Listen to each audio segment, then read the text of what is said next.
All you have to do is ask my father, who literally was shot in the Orangeburg Massacre, right? Who helped found SNCC, who marched with Marion Barry and Stokely Carmichael and Martin Luther King, and the list goes on and on and on. And he will tell you today that he feels like this country's at 1954. And so if you want to talk about somebody... But that doesn't mean it is. Well, you said he feels that way. That's ridiculous. Boy, he's really, I mean, it's a good strategy. Like, while the Democrats are getting all this bad publicity, just shut up. He doesn't usually do something that smart. It's like that scene. Right? Last time we showed you Bill Maher calling out woke Kathleen Callan's CNN hosts for their blatant hypocrisy. Well, this time it's CNN's Bakari Sellers in the hot seat. You know, the guy who plays the race card whenever he's backed. Into a corner? Yeah, that one. His one-sided takes got completely taken apart by the tag team of Ben Shapiro. And trust me, it was as ruthless as it was entertaining. We're breaking it all down for you, but before we dive in, make sure to hit that subscribe button so you never miss videos like this. Shapiros of the world. These people who don't necessarily have the intellect to have honest discussions, but yet they're able to become millionaires because they're actually just circularizing and promulgating. I showed you that clip on purpose to set the stage for what happened when Ben Shapiro and Bakari Sellers went head-to-head on Bill Maher's show.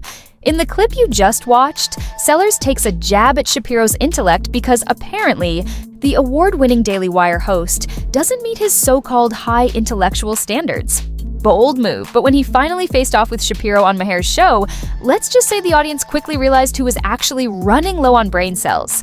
Take a listen. Many confounds when it comes to these particular issues, and unless you remove the statistical confounds, you end up with trying to blame vague, shadowy figures like implicit bias, which are innately, insanely difficult, if not impossible, to measure. I don't know what he did. See what I mean about CNN? Ben Shapiro wasn't exactly speaking in ancient hieroglyphics. He was simply breaking down the fact that the race debate has multiple layers. If you don't analyze them properly, you end up blaming everything on vague, shadowy forces like implicit bias, something about as measurable as a Bigfoot sighting. Where's the lie? The reality is the race debate is far more complex than these talking heads want to admit. But sure, let's just pin it all on some invisible boogeyman.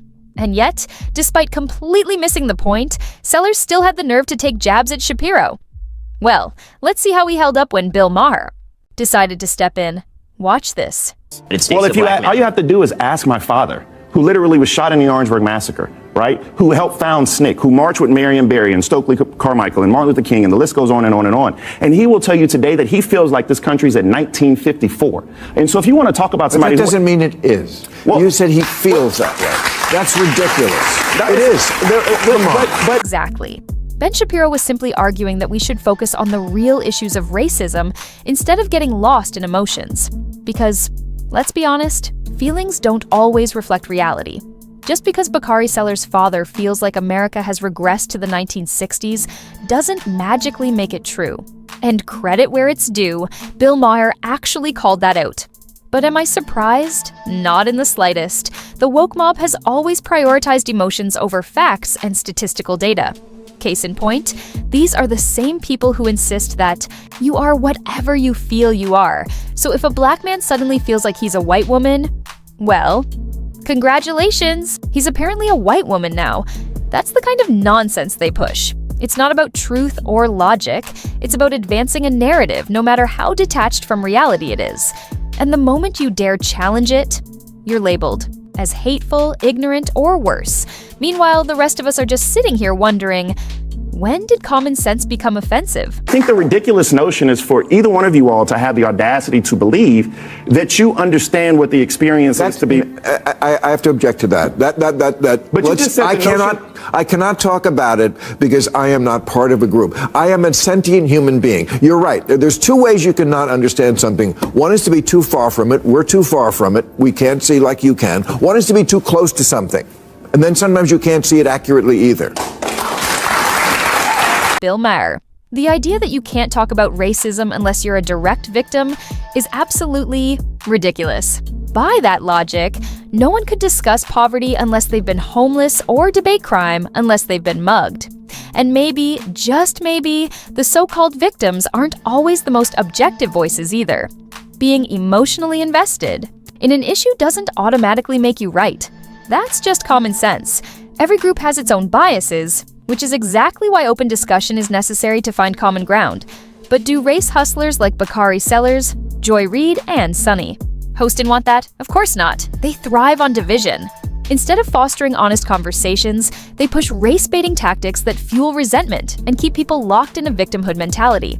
Because let's be real, if racism suddenly wasn't the insurmountable problem they claim it is, they'd have nothing to scream about on primetime television. This isn't about progress, it's about power. The more they convince people they're oppressed, the more influence they wield. Meanwhile, actual solutions take a backseat, and the people they claim to represent are left no better off than before. Too close to something, I am that. I know. And so, but what I am saying though is for you to discount my father's experience and say I'm not discounting it, and to say it was silly. I'm not. No, he was shot. No Were shit. you shot? No, but he's still alive. Like he's right here. Like right, but the idea that if I were to say to you as a Jew that the experience of Jews in the United States today is worse than the experience of Jews in Europe in 1939, I would not be stating accurately. Correct. It's not true. That's and right. It's also not true to say that the experience of black people in America in 2024 is worse on a general level than the experience of black men in 1954 in Alabama. That's just crazy. But I mean, I think See what happens to smug race baiters who don't actually debate issues but instead rely on stirring up emotions. The moment they face real debaters like Ben Shapiro and sharp hosts like Bill Maher, they start stammering and fumbling, just like Bakari Sellers is doing here. Because when your entire argument is built on feelings instead of facts, it crumbles under the slightest scrutiny. Take the 1960s, for example, a time when racial injustice was brutally real. Black Americans faced legalized segregation under Jim Crow laws, were denied voting rights through literacy tests and intimidation, and risked their lives simply for demanding equality.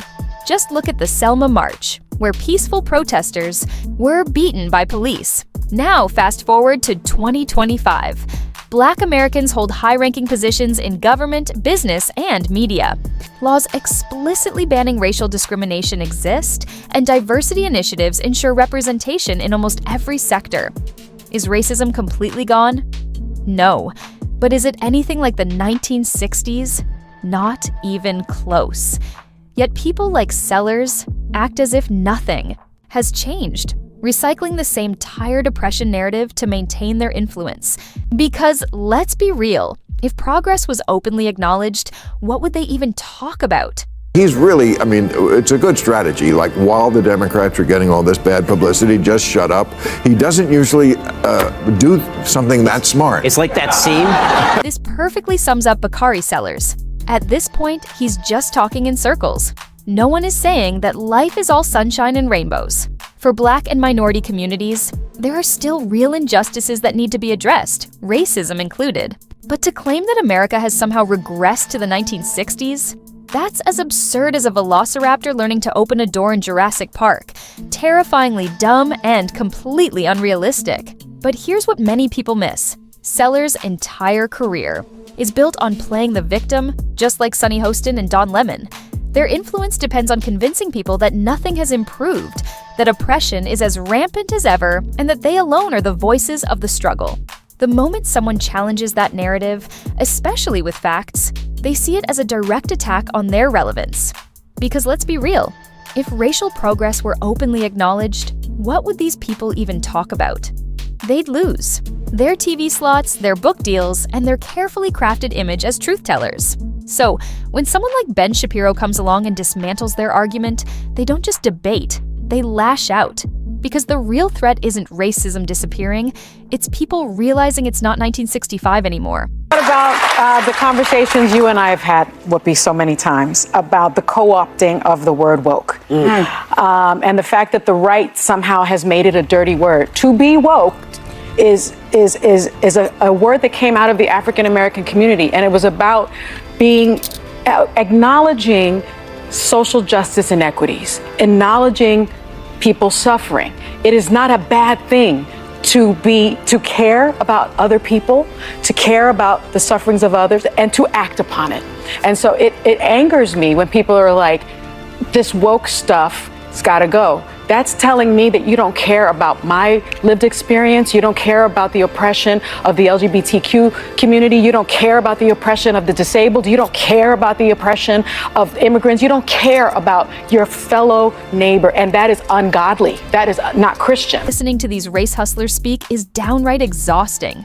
Now they're whining about the term woke being co-opted, when they're the very ones who hijacked and destroyed its original meaning. Once upon a time, being woke simply meant being aware of injustice, but they twisted it into a toxic ideology that demands blind conformity, demonizes opposing views, and cancels anyone who dares to push back. And now, they're upset that the term has become a punchline? Please. First off, we didn't even need the term woke in the first place. Thinking about and caring for the marginalized should be a given. It's called basic human decency.